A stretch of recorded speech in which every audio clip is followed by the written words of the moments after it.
We should be okay. But there are a couple news stories I wanted to talk about.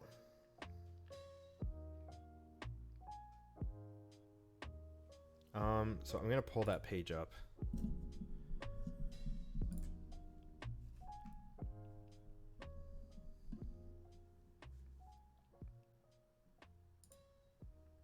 I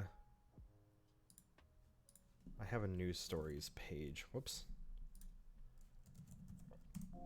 Excuse me. Because there was quite a few. One of them being this. Ex-Square Enix staffers arrested on insider trading allegations, one of which is, the designer of, oh, is this not reporting on that? Oh, is it multiple people?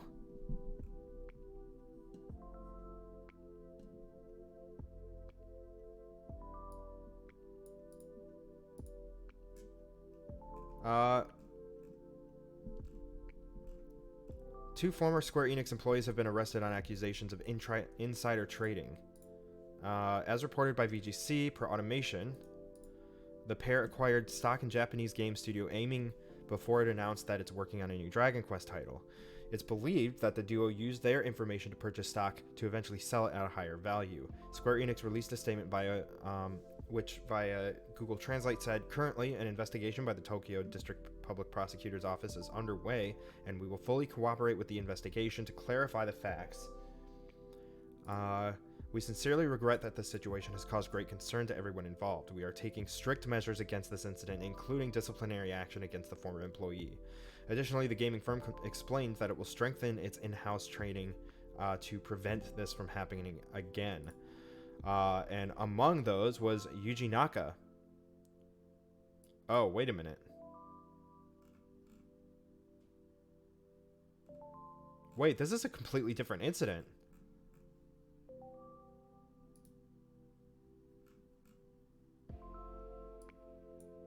Japanese tech site Automaton reports that Taisuke Sasaki and Fumiyaki Suzuki were arrested for acquiring stock in Japanese developer Aiming shortly before it was announced that it was working on a new Dragon Quest game. The two reportedly purchased around 47 million yen, or $336,300 of stock in Aiming just before it was publicly confirmed that it was developing mobile title Dragon Quest Tact. By purchasing the stock before the announcement, the belief is that the pair may have knowingly used insider information in order to later sell the stock again when its value increased. Following the arrests, Square Enix made a statement confirming that the pair were former employees, stating that it was working with authorities on the investigation. Statement reads, "Today, some media outlets reported that the former employees of Square Enix were under investigation for suspected insider trading. We've been fully cooperating with requests from the Security and Exchange Surveillance Commission. As the investigation by the Tokyo District Public Prosecutor's Office is underway, we will continue to fully cooperate with the investigation. We deeply regret the great concern this has caused to all concerned. We have dealt with this incident strictly, including internal disciplinary actions taken against the suspected employees." The company also stated that it had taken measures to prevent a similar situation happening again. "We've established the, quote, we have established the proper management system for confidential information and have also set up a system to prevent insider trading, such as the obligation of prior notification when trading the company's stock and prohibiting the stock trading of the company and listed employees that have the business relationship with the company before important non-public information is disclosed," it said.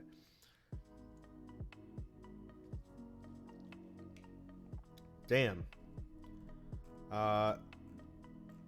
Anyway, I guess the Yuji Naka story was completely unrelated to this. But yeah, the creator of one of the creators of Sonic the Hedgehog was also arrested for suspected insider trading. I didn't know that this was a completely separate situation. Damn. That is wild. Wait, where'd the news story thing go?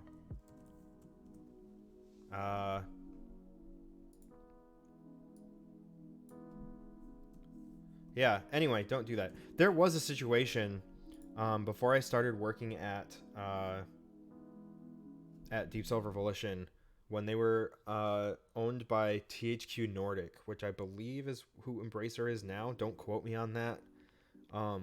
But when THQ Nordic went public a few years ago, I was still relatively young. I was like in my early 20s and not in complete financial control of myself.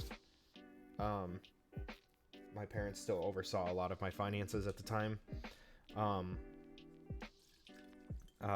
But I'd never traded stock before, but I wanted to open like a stock trading thing to buy stock in THQ Nordic because they were buying up studios, they were buying up publishers, yada yada. And I wanted to buy into some of that. And my mom wouldn't let me. She said, no, let's talk to we're going to talk to a financial advisor before doing that. But that never came to be. But either way, even if I would have bought stock in THQ Nordic, I don't think they are publicly traded anymore in the US. I don't know. I know Embracer is, but I couldn't buy stock once I got hired because it's like, well, even if I wanted to buy stock in that company, I wouldn't legally be allowed to anymore because there would be insider trading. You can't do that. I wonder what I would have to do if I did own stock and then got hired. I'd probably just be legally obligated to sell off whatever stocks I had. I don't know how those laws work, but whatever. Okay. Here's another one, and this is kind of on topic for today's stream since we're going to be playing God of War in just a minute here. And it's kind of disappointing it was disappointing to read. God of War Ragnarok dev claims they weren't credited for audio work. A composer who previously worked as an intern at Santa Monica Studio claims they haven't been credited for their work on God of War Ragnarok. In a thread posted on social media, music producer and composer Jessica Mao said they helped edit, arrange, and implement the music in some of Ragnarok's set pieces, including a chase scene featuring Freya and a boss fight centered around Thor. Mao posted clips from the title explaining how she overcame certain technical challenges, such as how she toned down some of the music heard in the Thor boss fight by making new stems, reworking some of the title's original stems, which she says were, quote, too fully orchestrated. The stem I'm proudest of is one where I removed all instruments and left just... The stem I'm proudest of is one where I removed all instruments and left just the percussion and vocals. Said Mao, posting a clip of the boss fight so people could hear her work in action. At the end of her thread, however, Mao said that her name doesn't appear in the Ragnarok credits because her contribution to the title didn't hit, quote, minimum criteria. She also claims to have been told that her name cannot be added in a patch. She wrote, quote, "This was incredibly disappointing and discouraging for me to learn, and I'd hate for anyone else to go through it. Game devs, please credit everyone who participates in the development of a game. It only makes sense." Excuse me. My goodness. This isn't the first time credits or lack thereof have caused controversy. In October of last year, a number of developers called out Metroid Dread developer Mercury Steam for refusing to credit them for their work on the title. At the time, the studio said it had a policy of not crediting developers who worked on games for, quote, less than 25% of development. Based on Mao's comments about not hitting some minimum criteria, it sounds like Sony might have implemented a similar policy. Game developer has reached out to Sony for comment and will update this story when we hear back. Stuff like this never makes sense to me. As far as I know, it does not cost a significant amount of data to just put someone in the credits. Like, I get, like, not...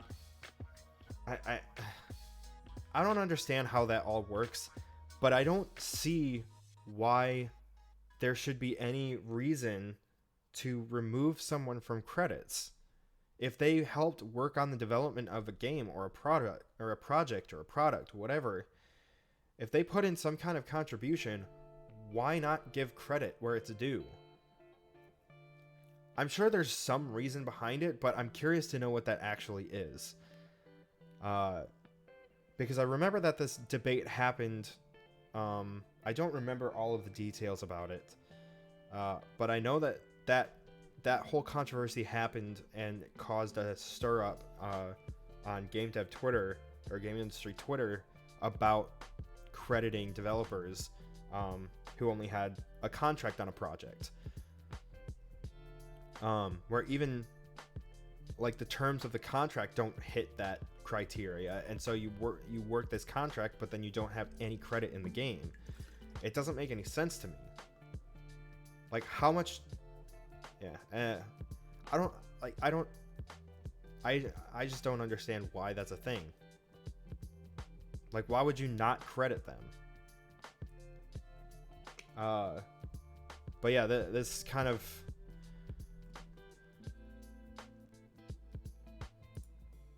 Yeah, she said, better get this out before Twitter dies. I'm so happy to see many folks enjoying God of War Ragnarok. I worked on the editing, arrangement, implementation of the Freya chase scene and Thor boss fight music. You can hear a little bit of each scene's music in this video.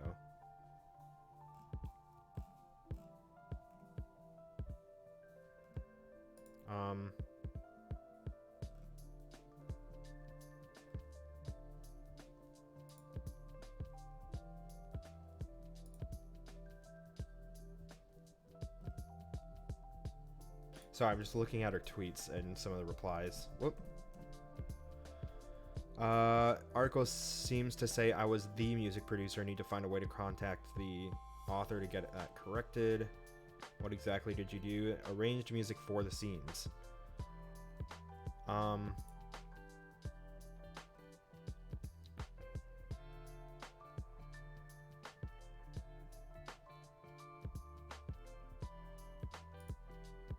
Heart was so awesome. Trying to see if there's any info on why this might be.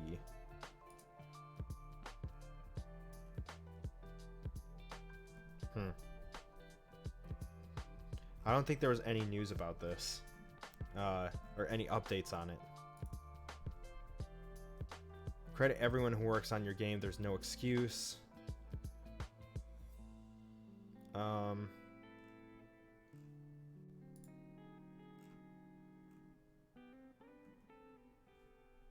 blah, blah. If you worked on a game in any capacity, no matter the size of your contribution, you deserve credit. In this industry, crediting is extremely important. Yes. And still no update from Santa Monica Studio. That's interesting. I'm very curious to know what the reason behind not crediting her is. Like, how long did she work on it? Like, is that the criteria for it?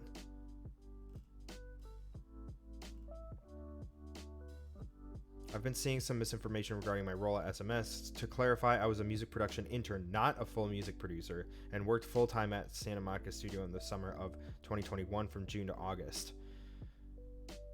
But she was not credited. The one thing we need in games that the film industry has is respecting credits. If you're on set helping for one day in film, you are eligible for a credit. Yeah, seriously, like there's no reason why.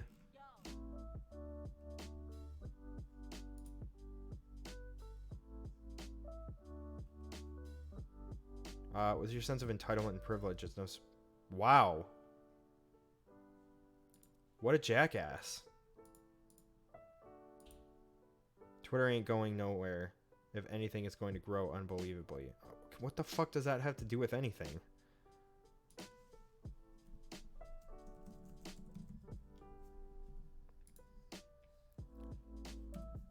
I don't need... hold on.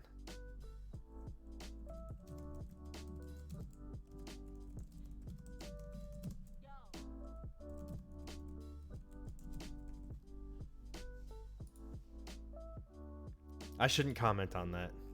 Whatever. All right. But yeah, very disappointing that Santa Monica Studio didn't credit her or them. Her. All right. That's enough of that one.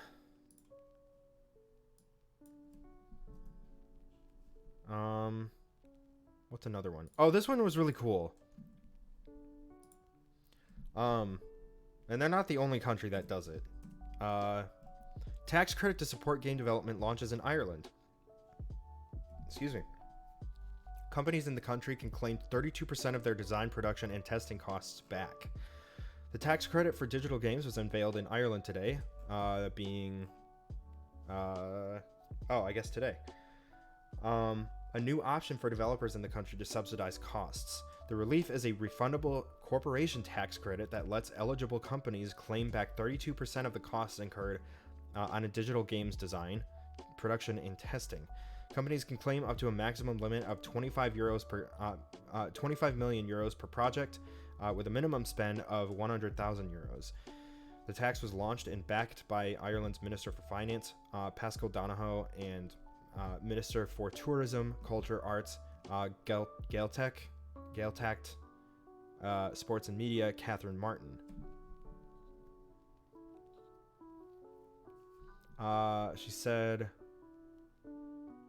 or no, Paschal Donohoe says Ireland is already a world leader in other areas of the audiovisual sector, including film, television, and animation production. I believe that this credit will be instrumental in replicating such successes in the digital gaming sector. The introduction of this credit will ensure that Ireland is competitive in an industry that is estimated to be worth up to 260 billion euros. Which I don't know how that translates to dollars.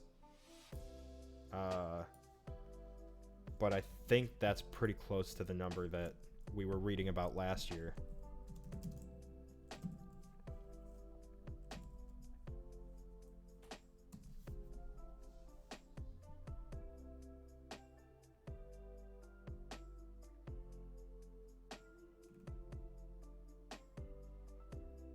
Yeah, okay.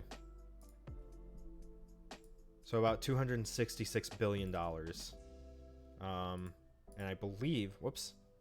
Oh, wrong story.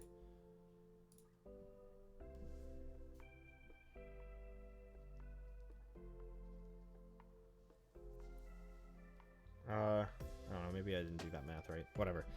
Martin added that growing employment and output from Ireland's game sector is a key part of the government's audiovisual action plan. The digital games tax credit will lead to support for the development of indigenous games companies, along with increased investment from overseas games companies looking to locate in Ireland, Martin said. Last week, the French government also extended its own video games tax credit scheme until 2028, and updated the criteria to focus more on original IP, technological innovation, and projects featuring European identity or heritage. I believe I read that last week. So last week, the French games tax relief scheme extended to 2028. The French government has extended its video games tax credit scheme for an additional 6 years until December 31st, 2028. The information was confirmed earlier this month by French Minister for the Digital Transition, Jean-Noël Barrot, at Paris Games Week. The criteria to be eligible is also evolving, with the aim to be more streamlined and accessible with some new parameters introduced. For instance, a new focus will now be put on original creations, meaning new IP and or new narrative or visual concepts, technological innovations and projects that highlight the European identity and or are inspired by European heritage. Since its inception in 2008, the French video game tax relief has supported over 370 projects from 150 development studios. Meanwhile, the U.S. government continues to use video games as a scapegoat for gun violence instead of doing anything actually actionable on that. Tons of European and European and Scandinavian countries are giving tax credits to video game companies. Like, it's fucking stupid that the US that the US doesn't do that. It's so dumb.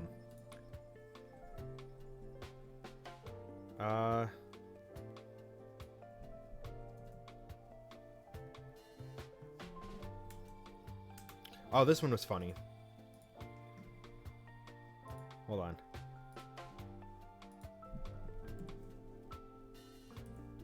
There we go. Rockstar bans NFTs in the new GTA Online roleplay server rules. Speaking of which, what is going on with my mouse? Have you guys ever watched GTA roleplay servers? Like, I forgot what it's actually called. It's like, oh, what is the roleplay server? Hold on.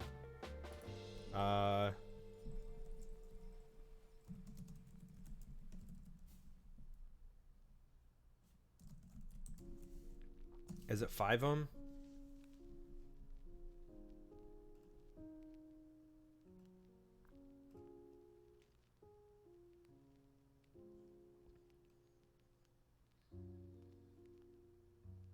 No Pixel, that's the one. There's a ton of streamers that have oh my god, what is going on with my Jesus.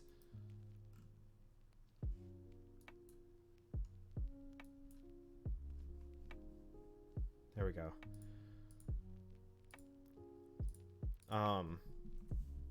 The No Pixel server, like, I think Markiplier has a character on there. Jobless Garrett has a character on there. I don't know if they still do it. I think Pokimane had one, and PokeLols had a character on there. And I got really into watching that content because it was so fucking funny. Because everyone's basically just, you come up with a character that you roleplay, and you commit to that character in that character's journey. And it's basically a giant improv server. And the shenanigans that you can accidentally get up to is so fucking funny. Like that, watching videos from that got me through some dark times, but it was so funny. Kind of want to go back and watch some of that stuff. Anyway, so back to that. Rockstar bans NFTs in new GTA Online roleplay server rules. Rockstar Games has clarified that it will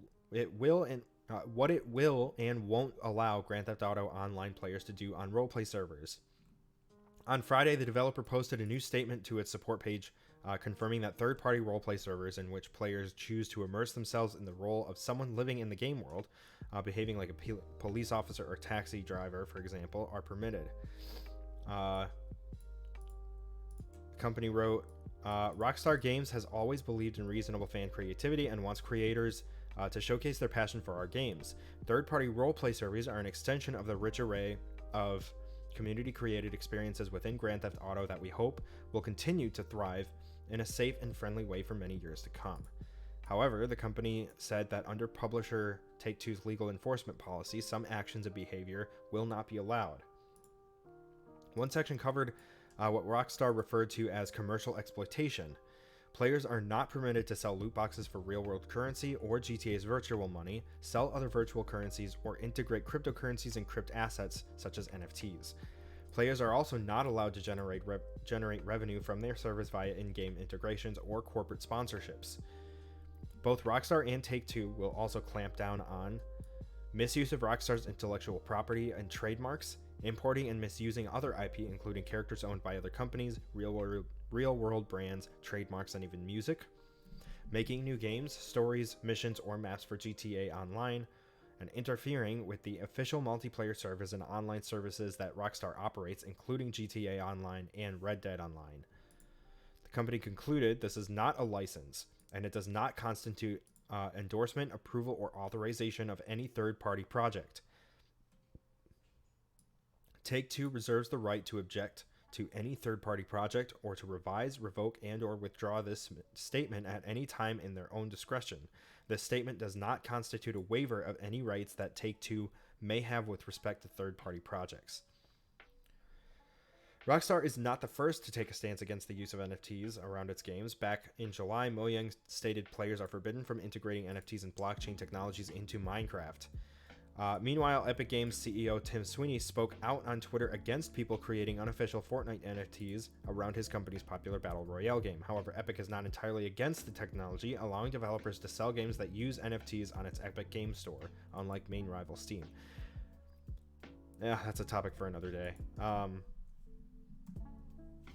There was a point at which Tim Sweeney kind of flipped the narrative on whether Epic would be for or against blockchain and NFT technology.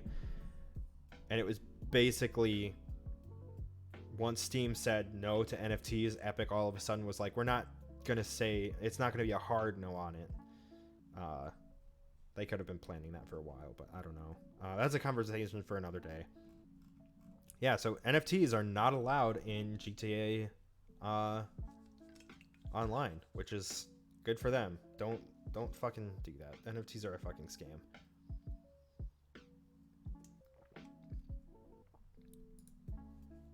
That's all I've got to say about that.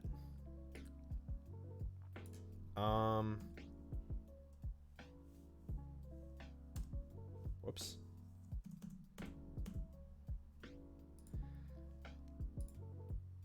I think we have time for maybe one or two more stories.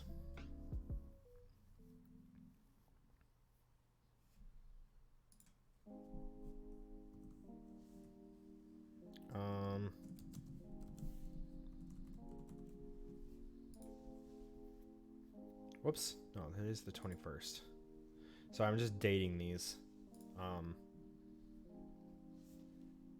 Yeah, let's go over one more story. There's NetEase invests in gaming fitness bike outfit PlayPulse, which I thought was interesting. And Google reportedly paid Activision and Riot millions to prevent them from opening rival app stores. Yeah, let's go with that. Oh, that's right. The original story was a few days ago. So, this is James Batchelor over at gamesindustry.biz. The original story came out on what, Friday? Is that Friday? Yeah, this past Friday. Google has reportedly, so this is on Friday. This is James Batchelor. This past Friday, Google has reportedly spent hundreds of millions of dollars on deals with leading developers in an effort to dissuade them from launching their own app stores on Android. The revelation comes from a newly unredacted copy of Epic's 2020 lawsuit with Google reviewed by Reuters. Which, that lawsuit was nuts. I remember following that all the way to the conclusion, basically. I think they're working on an appeal for that, too. According to the site, the documents showed that Google paid Activision Blizzard $360 million over 3 years on one such agreement, with another $30 million paid to Riot Games over 1 year. In total, there were 24 deals between Google and big-name developers, including Ubisoft, Nintendo, and non-gaming app providers. The deals were part of Project Hug, which has been mentioned but never detailed in previous versions of the lawsuit, and involved payments for posting videos to YouTube as well as credits for Google offerings, such as advertising and cloud services. According to Reuters, Google said the deals were to keep developers satisfied and reflect healthy competition. However, the lawsuit claimed the deals were to block rival app stores. For example, the Activision deal is said to have been made in January 2020, shortly after it told Google, it was considering launching its own marketplace on Android. Similarly, Riot partnership was allegedly designed to, quote, stop their in-house app store efforts, unquote. Riot Games told Reuters that it is currently reviewing the new filing, which Activision did not comment. Activision did not comment, at least not originally. They did. He did update this article today. Activision has disputed the claims made by Epic's lawsuit, with spokesperson issuing the following statement to GamesIndustry.biz. Activision testified in court that Google and Activision never entered into an agreement stating that Activision would not open its own app store. Google never asked us, pressured us, nor made us agree not to compete with Google Play, and we submitted documents and testimony to the court that prove this. Epic's allegations are nonsense.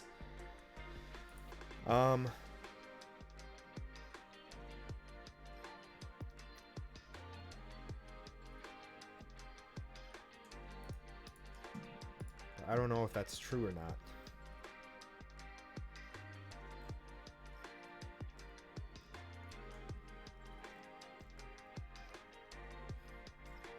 No, Activision never commented on this over here.